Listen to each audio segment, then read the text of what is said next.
Buenos días a todos y a todas. Aquí estamos en la Casa de la Historia Insurgente, que pertenece al Centro Nacional de Historia. Estamos felices y muy alegres con esta actividad. Estamos retomando las actividades del Centro Internacional Miranda en este año 2023. Y bueno, con mucho entusiasmo empezamos nuestro ciclo de conferencias. Queremos saludar a todas las personas que están en la sala y muy especialmente a todas aquellas personas que están conectadas por YouTube, en nuestro canal de YouTube, o que se van a conectar posteriormente. Reciban también un cordial saludo de parte de Tibisay Lucena, nuestra ministra de Educación Universitaria, y un cordial saludo de Domingo Medina Gutiérrez, presidente del Centro Internacional Miranda. Y también de todo el equipo que trabaja en el Centro Internacional Miranda, quienes con mucho afecto pues trabajamos para producir una serie de actividades que nos ayuden a crecer y a comprender mejor nuestro mundo, nuestra política, nuestra sociedad, nuestra academia. Bueno, hoy es un día muy especial porque tenemos de invitado a Gregorio Javier Pérez Almeida para hablarnos de una obra muy importante que consideramos muy vigente hoy en día, que se trata del educador o el maestro neocolonizado de Luis Antonio Vigot, un profesor universitario del cual tenemos gratísimos recuerdos. Cuando digo tenemos, quiero decir los profesores universitarios. Una persona que dejó una huella, una obra importantísima, vigente y que tiene enorme significación para los estudios universitarios en Venezuela. Javier Pérez Almeida es un profesor, investigador, un hombre verdaderamente inquieto en estas cuestiones de los derechos, de la investigación sobre los derechos humanos, sobre la pedagogía universitaria y sobre la problemática política y cultural de nuestro país en estos momentos. Es un observador permanente de la realidad que vivimos en el proceso universitario y el proceso político que vive Venezuela en estos momentos. Gregorio Javier Pérez Almeida es el profesor Goyo Pérez Almeida, maestro normalista del Colegio León XIII en el año 1967, donde Luis Antonio Vigot fue profesor de biología, maestro alfabetizador del INSE en el año 1973, profesor de pedagogía del Pedagógico de Caracas, o sea, del Departamento de Pedagogía del Pedagógico de Caracas, donde ejerció la cátedra de Sociología y Filosofía de la Educación durante 25 años, un docente a tiempo completo, pero un docente verdadero, eso de que el docente que investiga, que busca y que promueve el conocimiento entre sus estudiantes. Magíster en Filosofía Eurocéntrica de la Universidad Simón Bolívar, fundador de la Cátedra Libre de Derechos Humanos del Pedagógico de Caracas, profesor de Derechos Humanos en la Escuela de Estudios Internacionales de la Universidad Central de Venezuela durante los años 2000-2003, profesor jubilado del Pedagógico de Caracas y actualmente profesor de Filosofía de la Historia en el Centro Nacional de Historia.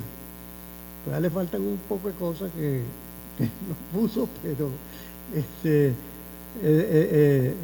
este breve resumen de su currículum indica también lo que es Goyo.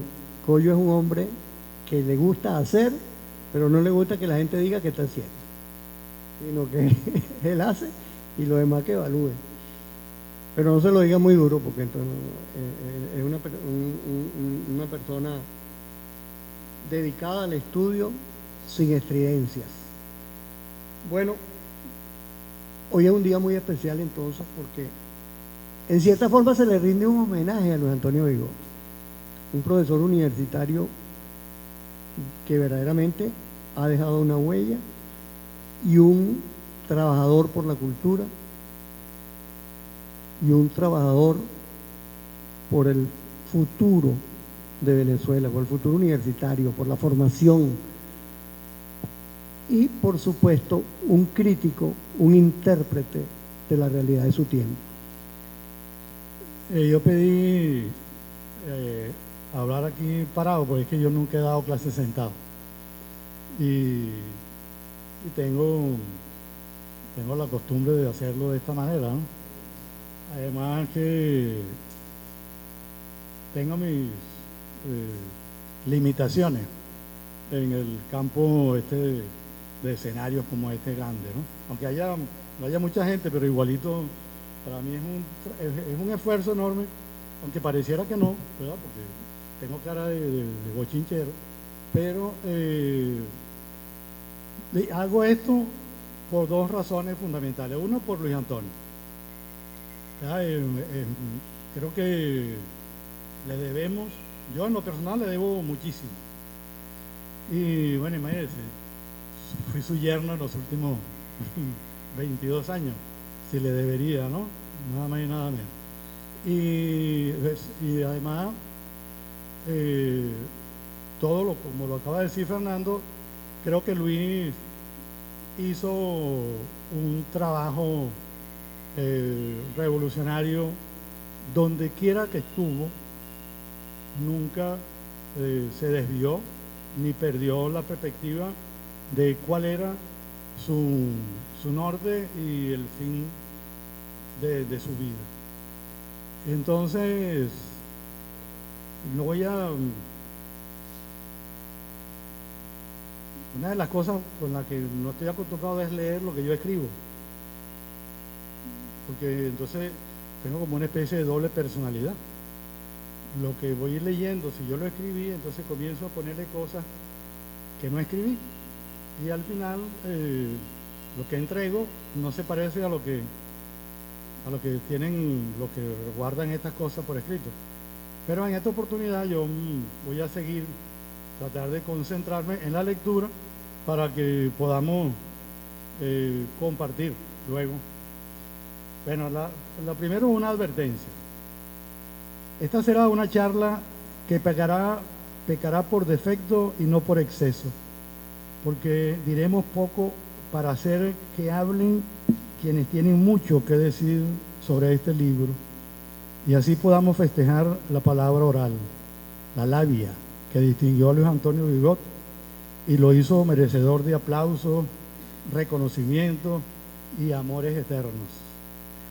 Un orador nato de quien, una vez escuchada su voz, no podíamos evadir el embrujo de su verbo, porque su verbo no estaba de adorno en la oración, sino como guía de su acción. Y eso es condición de gente que distingue a pocos. Dicho esto, que es corto para describir al personaje, pasemos a lo que nos convoca hoy aquí.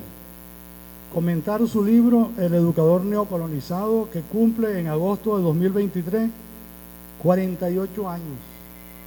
Este trabajo lo habíamos pensado antes de la pandemia, cuando cumplió 45 años el libro. Y yo me motivé, hay un tercer motivo por el que estoy aquí, que es el que digamos quizás el que más nos importa. Ahí viene llegando Saúl. O sea, Saúl viene de los Teques. Si yo llegué primero, hay que esperarlo.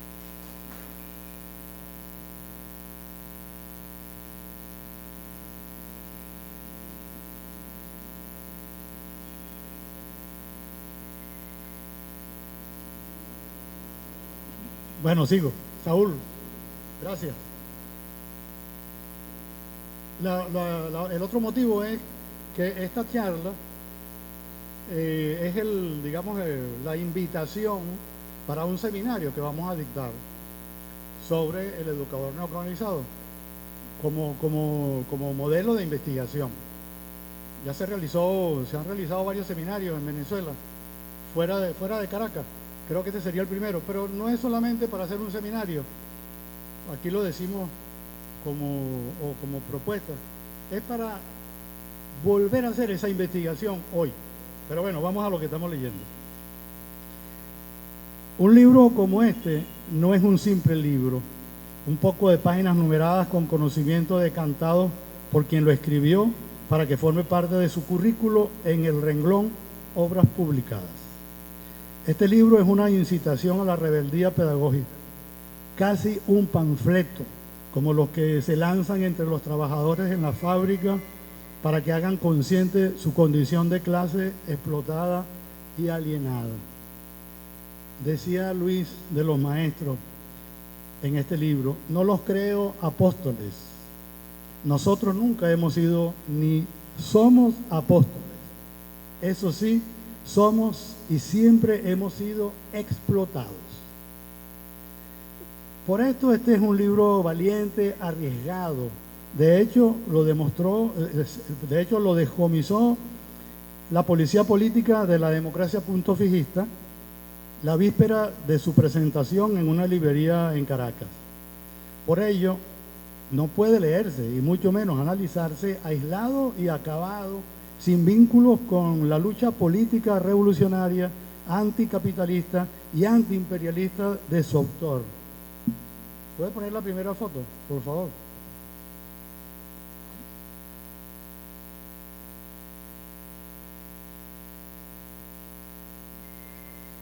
Este es Luis Antonio Vigó en los años 60, el detenido 88-64. Este es el autor del libro. ¿Puedes poner la segunda? Eso es en los años 60. Y este es Luis Antonio en los años 80. Al lado del comandante, porque Luis Antonio, junto con el comandante, creó los famosos congresos pedagógicos que se llaman universidad, allá en La Habana. Eso fue una orden que le dio Fidel a Luis Antonio. Entonces, de este personaje que estamos hablando. O sea, no es un autor de libros, es un político militante que escribe, muy al estilo de los revolucionarios de antes, ¿no? Que iban echando plomo y iban dejando cartas, iban dejando explicaciones y tal, ¿no? Por ello no puede leerse y mucho menos analizarse aislado y acabado, sin vínculos con la lucha política revolucionaria anticapitalista de su autor. Y por ello tiene que leerse como parte de un proyecto que se complementa con otros libros publicados casi al mismo tiempo. El educador neocolonizado es contemporáneo del libro Análisis de Microestructuras Educativas, que fue publicado en el 75, que barrunta el titulado Introducción al Análisis de Sistemas Educativos de 1977. Pero hay algo más interesante aún en este libro, y es que la investigación cuyos resultados parciales se presentan en él es preparación de la construcción colectiva de una pedagogía de la descolonización y que Luis Antonio no logró concretar. Y ahí está en el libro. Está citado, pedagogía de la desneocolonización. Está citado y dice en una notica, en preparación. Pasó el implacable y la historia hizo que Luis Antonio se incorporara al proyecto político del comandante Chávez, lo que le obligó a dedicarse más a la investigación política que a la educativa, y publicó varios libros: Quítate la máscara bandolera, 2003, Operación Fascista sobre Venezuela, 2005, Estrategia de Estados Unidos para América Latina, 2005, Ahora sí y otra vez, Bolívar contra Monroe, 2010, y uno que quizás ha sido más reconocido y utilizado por individualidades y grupos organizados, que es de Redes Socioculturales del 2011. Es un libro que tiene una historia descubrimos que la gente de Primero Justicia utilizaba este libro en su política por allá por Petare. Qué bonito lado. Pero no abandonó la idea original de convertir en un libro sus propuestas para una pedagogía de la desneocolonización. Él utilizó esos dos términos, descolonización y desneocolonización, y se quedó con el desneocolonización.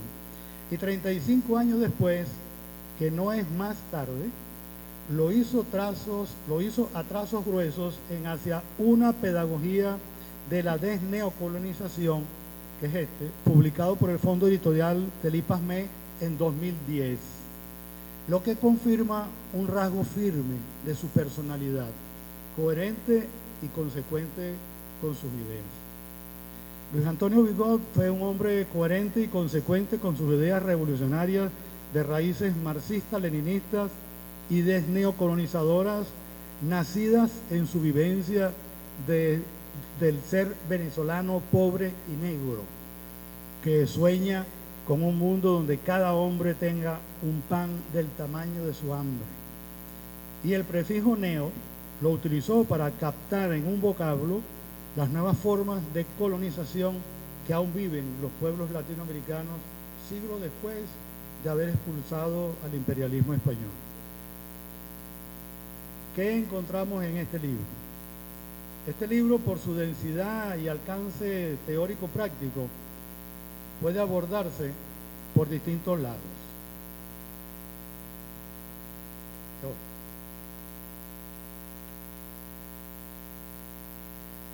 Podríamos analizar cómo se hizo, esto es, lo metodológico, y enfrascarnos en una discusión sobre la utilidad del empirismo con sus técnicas de selección y recolección de datos en la investigación acción transformadora que compartió y conoció con Orlando Fassborda, gran amigo.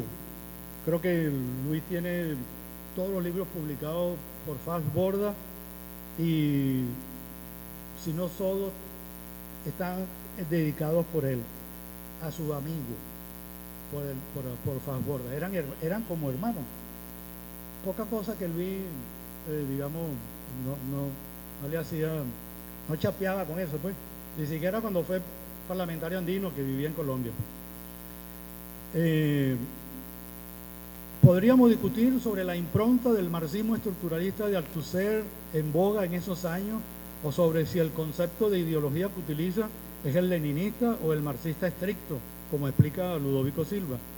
También podríamos discutir sobre la ruptura epistemológica que se expresa cuando afirma que, aquí lo cito, nunca he creído en la investigación académica cuyo paradigma teórico es el alto nivel de objetividad y neutralidad refrendado en lo operacional por una especie de sofisticación de asepsia en la recolección de información, en la elaboración de los datos y en su cuidadoso procesamiento. Muchas veces todo el montaje denominado objetividad metodológica no es otra cosa que el aparataje ideológico que permite ocultar la razón verdadera de esas investigaciones y de quienes las realizan, el servicio que prestan a los intereses antinacionales, a los intereses de los neocolonizadores. Para Luis Antonio estaba bien claro, no puede haber ruptura epistemológica sin tomar conciencia política crítica de la situación neocolonial que nos aprisiona intelectual y académicamente. No podemos seguir dependiendo de modelos externos para hacer investigación social en Venezuela, como si trabajáramos para un laboratorio farmacéutico. La investigación es búsqueda apasionada y para ello es necesario utilizar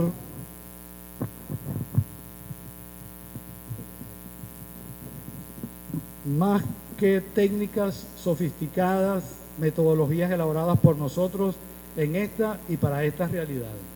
Son palabras de Luis Antonio Vigot.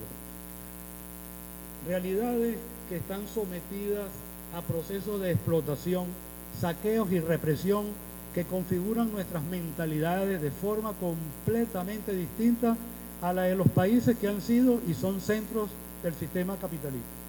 Por lo que, dice Luis Antonio, es necesario recordar y una y otra vez que para nosotros todo es diferente, incluidas nuestras limitaciones. Hemos vivido en una inmensa trampa.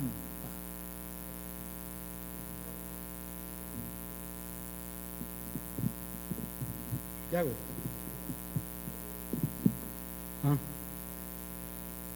Es que tenía tiempo que no salía en estos escenarios. Hemos vivido en una inmensa trampa, en una descomunal guachafita, cuyo origen está en la internalización cada vez mayor de nuestro estado de neocolonización. Y para que no hayan dudas de que sabe de lo que habla, afirma: yo mismo he caído en esa trampa. Y describe lo que hacía como investigador social en un país neocolonizado y confiesa que muchos de sus trabajos sobre educadores los había, cita de él, archivado para siempre porque había sido convencido de cierta falta de rigurosidad metodológica. Teniendo claro el cómo se hizo, continuaríamos con el para qué hizo la investigación. Y como ya adelantamos, fue hecha para abrir brecha hacia una pedagogía de la desneocolonización, pero también para agitar las conciencias de las y los maestros, para echarle un poco de la sal revitalizadora que despierta los zombies en que los han convertido los aparatos ideológicos del Estado, la Iglesia, el sistema escolar y los medios de comunicación masiva. Zombies a quienes Luis Antonio consideraba explotados y no apóstoles, porque al primero, al explotado, lo salva la sal revitalizadora que le permitirá superar la conciencia ingenua y adquirir conciencia de clase. Pero al segundo, al apóstol, lo espera porque aspira la beatificación y el perdón de sus pecados. Luis le habla a los explotados. Todo para qué tiene un para quién. Y el de este libro es la maestra y el maestro venezolanos. Lo dice expresamente. El presente trabajo es solo de consumo para maestros, para esos explotados maestros de un país que presenta tantas paradojas estructurales y tantas paradojas en la vida diaria. Y llegados al para quién, estamos en el terreno que nos motivó a presentar este comentario, porque podemos afirmar que un aspecto de la ruptura epistemológica de Luis Antonio con el cientificismo eurocéntrico es que el para qué determina el cómo, porque la investigación social en un país neocolonizado debe servir para su liberación y sus métodos deben ser adecuados a ese fin, pero sin dogmatismo paralizante ni pragmatismo esterilizante. No se trata solo de reconocer el valor intelectual, teórico y metodológico de este libro y de lo que aportó políticamente en su momento a la lucha revolucionaria de las y los educadores y del resto de trabajadores del sistema escolar. Tampoco podemos y mucho menos queremos presentarlo como si hubiese sido escrito ayer y todos sus aportes tendrían una vigencia irrefutable hoy. Esto sería faltarle el respeto a Luis Antonio y al maestro venezolano. Nuestra intención es proponer la realización de una investigación que nos permita desvelar el estado de neocolonización que persiste hoy en nuestros maestros y maestras. Afirmamos esto porque después de 20 años de revolución bolivariana no han sido superadas algunas trabas estructurales que impiden nuestra soberanía económica, científica y tecnológica, comenzando por la cultural. Reconocemos que existen nichos de gestión pedagógica revolucionaria en muchas de nuestras escuelas vinculados con las organizaciones comunales, como comprobamos durante los años críticos de la cuarentena por la pandemia, y que se recogen en un libro publicado por el Ministerio de Educación titulado Educación lugarizada desde lo común. Allí nosotros encontramos que ahí, durante la pandemia, se reactivó el poder creativo del pueblo venezolano. Las experiencias que se narran ahí, y fueron pocas las que se pudieron recoger para poderlo publicar, son extraordinarias. Cuando se habla de la resistencia de este pueblo, en ese libro está una muestra pequeñita de cómo los maestros lo hicieron y cómo las comunidades se organizaron. Policías que se convirtieron en mensajeros, canoas que se convirtieron en bibliotecas. ¿Cuántos nichos como estos existen en nuestro sistema escolar? ¿Persiste el neocolonialismo cultural o fue superado en estos 20 años de revolución? Nuestros maestros y maestras son tan zombies hoy como los encontró Luis Antonio en 1975. ¿En qué han cambiado las maestras y los maestros venezolanos? ¿Cuál es la imagen que tienen de su país? ¿Cuál es la finalidad de su labor en la escuela? Son las preguntas que se hizo Luis y le hizo Luis en las entrevistas a 326 maestros que fueron los sujetos de esa investigación. Preguntas que no pueden formularse sin describir el contexto sociohistórico en el que viven hoy las y los maestros, o vivimos hoy las y los maestros, aunque uno está jubilado, que es muy distinto al que vivían en los años 70 del siglo XX. Para cumplir nuestra promesa de decir poco, nos referiremos tan solo a algunos datos políticos y socioeconómicos que han cambiado drásticamente por las transformaciones provocadas por la presencia de Chávez y el chavismo en el gobierno, independientemente de otras transformaciones que son presión del sistema, ¿no? Evidentemente. Y llegó. Bueno, interrumpo aquí, yo tengo a la Mira Yadira y atrás está Albert Reverón, que está aquí y se lo agradezco mucho también porque yo sé que lo tienen presionado para que no abandone. Entonces, bien, aquí comienzo. 1. El Estado que confrontó Luis Antonio era cómplice del imperialismo estadounidense y por ende agente reproductor del neocolonialismo y facilitaba su injerencia cultural y política, como está claramente expuesto en la página 76 del libro, cuando propone que el primer paso que debe dar el educador neocolonizado para dejar de ser zombie es, comillas, romper con el paternalismo represivo representado por el Ministerio de Educación. Hoy, 2023, es evidente que el Estado bolivariano no es pitiyanqui, sino todo lo contrario, que lo sabemos, ¿no? Lo que eso nos cuesta.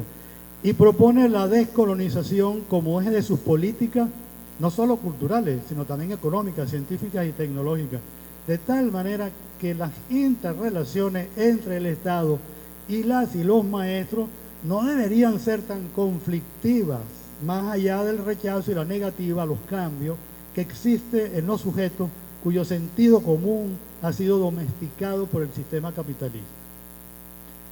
2. Casi todas las empresas norteamericanas que reseña Luis Antonio se fueron del país con el triunfo de Chávez en 1998, lo que se radicalizó con su muerte imprevista en marzo de 2013, que dio paso a las medidas coercitivas unilaterales impuestas por el gobierno estadounidense desde 2014. Y aquí caben otras preguntas que pueden orientar una nueva investigación. ¿Se fueron las empresas o se gestionan con testaferros?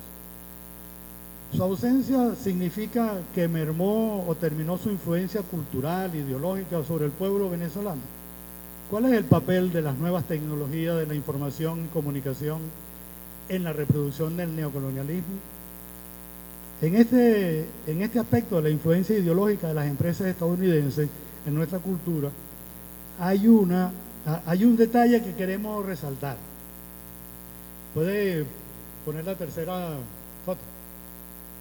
En la página 26 y 27 del libro, Luis Antonio analiza la forma en que nuestro educador va asimilando la cultura del neocolonizador e irónicamente afirma que, cito, al lado de un proceso de industrialización por sustitución de importaciones, no se juxtaponen, sino se correlacionan elementos culturales que hacen sentir como entrañablemente nuestra a la desde hoy venezolana fábrica de los insuperables cornflakes de Kellogg.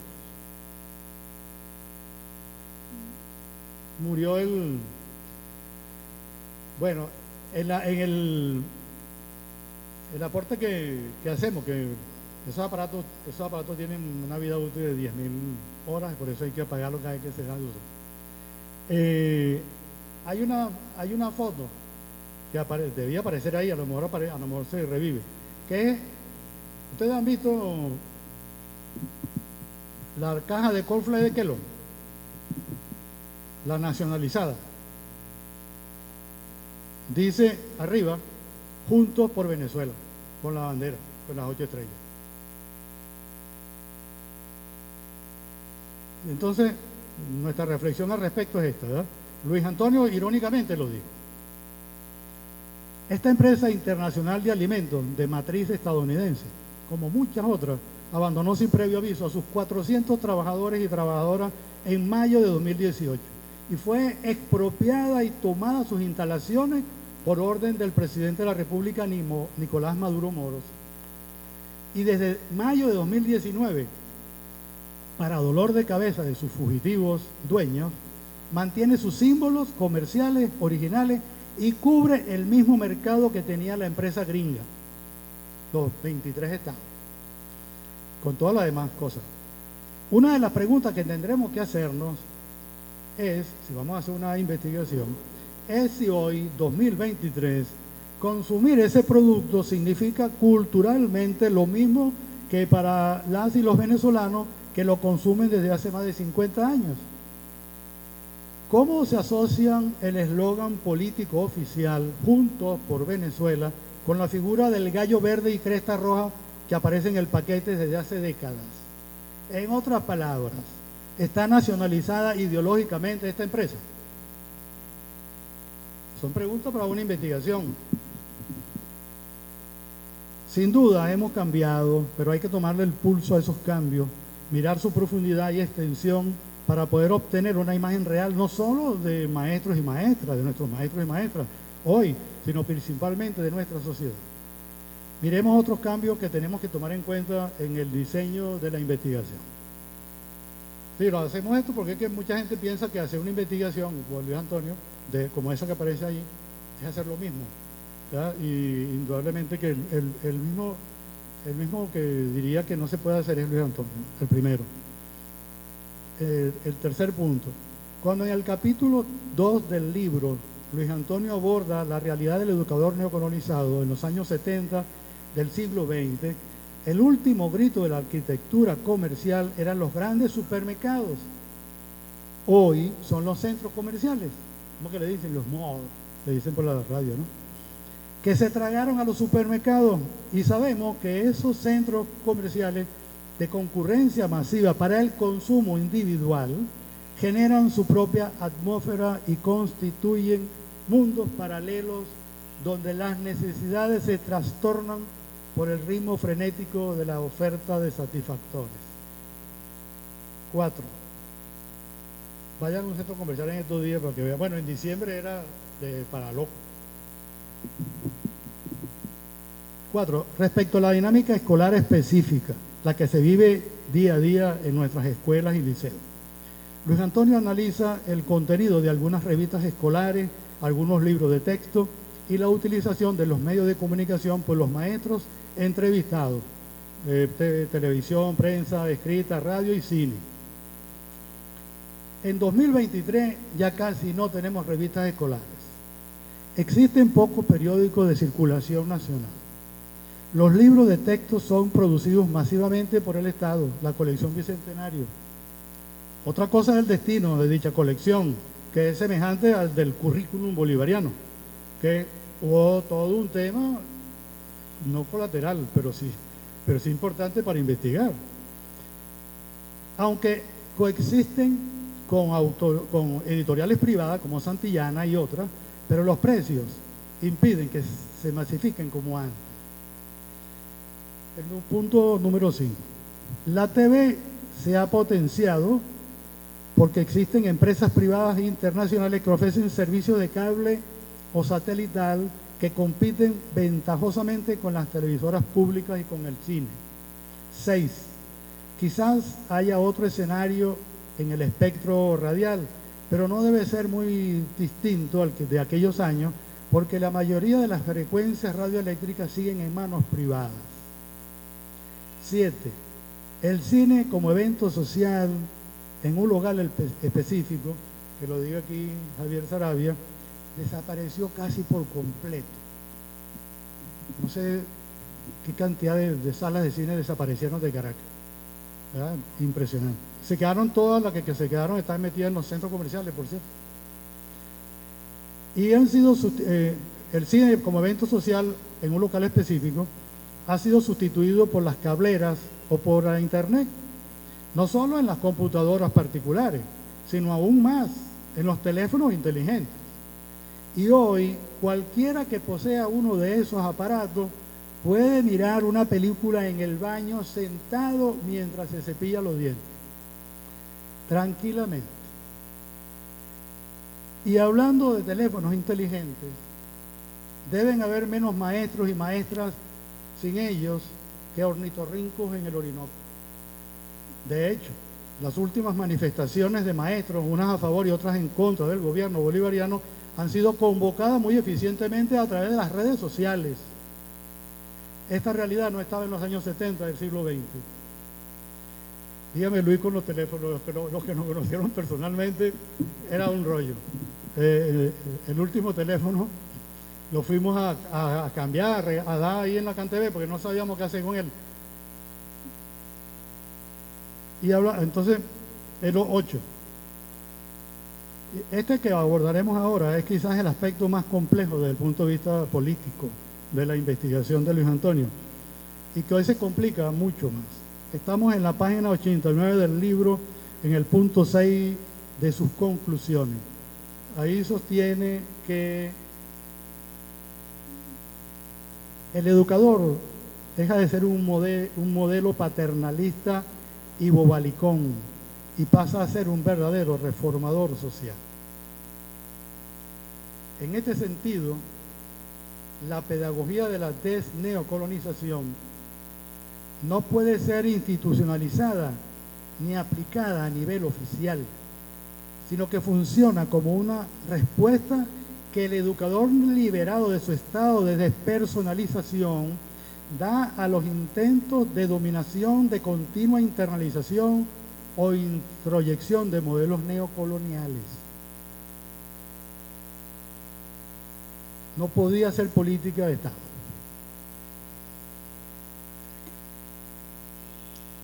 En su momento, Luis Antonio tenía razón. Estábamos bajo el control casi totalitario de un Estado que más que pitillanqui era cómplice del imperialismo estadounidense.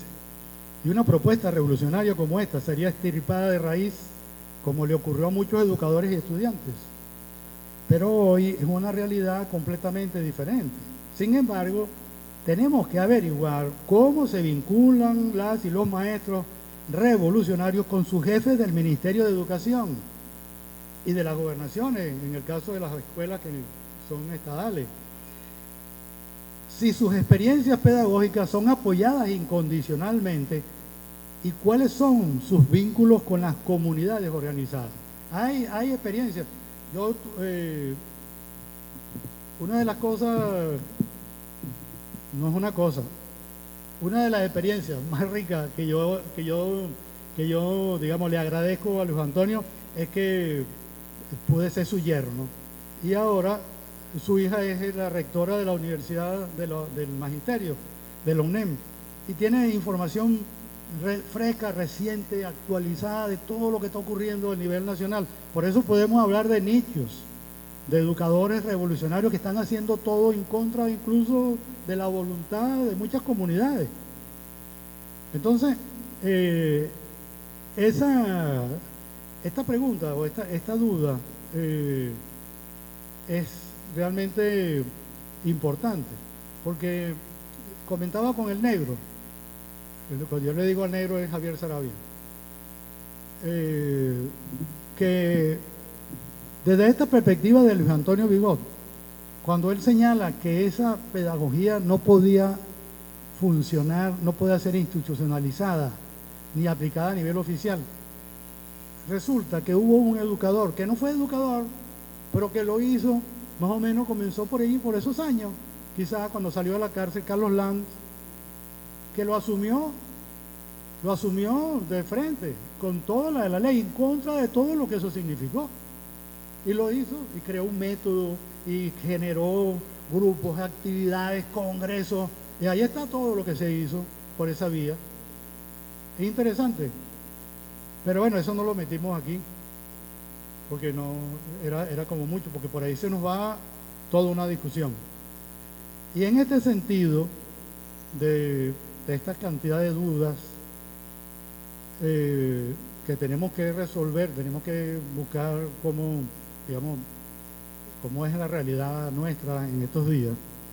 En este sentido, Luis Antonio nos dejó una pregunta que leeremos para finalizar este brevísimo comentario de el libro El educador neocolonizado. Esta pregunta es una invariante en la conciencia de cualquier maestra o maestro que se considere revolucionario y patriota como lo fue. La pregunta es: ¿humanamente estamos haciendo lo que el país necesita que hagamos sus maestros? Esa fue la pregunta con la que Luis Antonio inició, de la que lo estimuló a hacer la investigación. Ustedes dirán.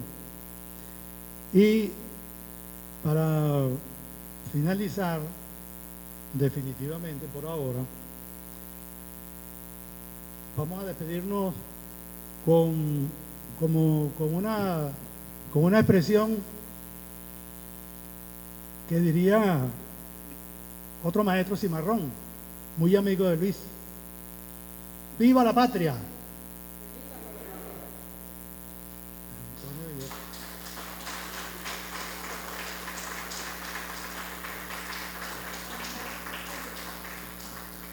Sirva este día y este sencillo acto como un homenaje a la memoria de la obra de Luis Antonio Vigot, profesor universitario integral que dejó lecciones importantísimas para todos los educadores. Las palabras que leyó Gregorio Pérez Almeida están grabadas y las tenemos en nuestra biblioteca SIM y van a ser publicadas en nuestros espacios en la página del Centro Internacional Miranda, para que ustedes con calma puedan leerlas y seguir interpretando estos mensajes que lanza el maestro Vigot en su libro El educador neocolonizado, y que hoy han sido expuestas por Gregorio Pérez Almeida. Y Gregorio ha dicho algo muy importante, me parece a mí, que es que se debe seguir investigando en esta área. Es increíble la vigencia que tiene ese libro. Ese libro, aunque fue hecho hace 48 años, hoy en día tiene ideas muy importantes para la realidad educativa nacional. Y deja, como todo buen libro y como toda investigación importante, líneas de acción, líneas de investigación, ideas en las cuales hay que profundizar y también tratar de ver cómo 48 años después todavía subsiste el problema neocolonizador. Hoy en día se ha avanzado mucho en ese campo de los estudios sobre la colonización y cómo y las alternativas que presentan diferentes autores para salir de la colonia cultural y de la colonia económica. para que el país sea más independiente, pues es uno de los grandes proyectos del proceso político que vive nuestra nación. Entonces, bueno, sirva este acto sencillo como un homenaje a Luis Antonio Vigó y a la memoria de este extraordinario y querido profesor universitario.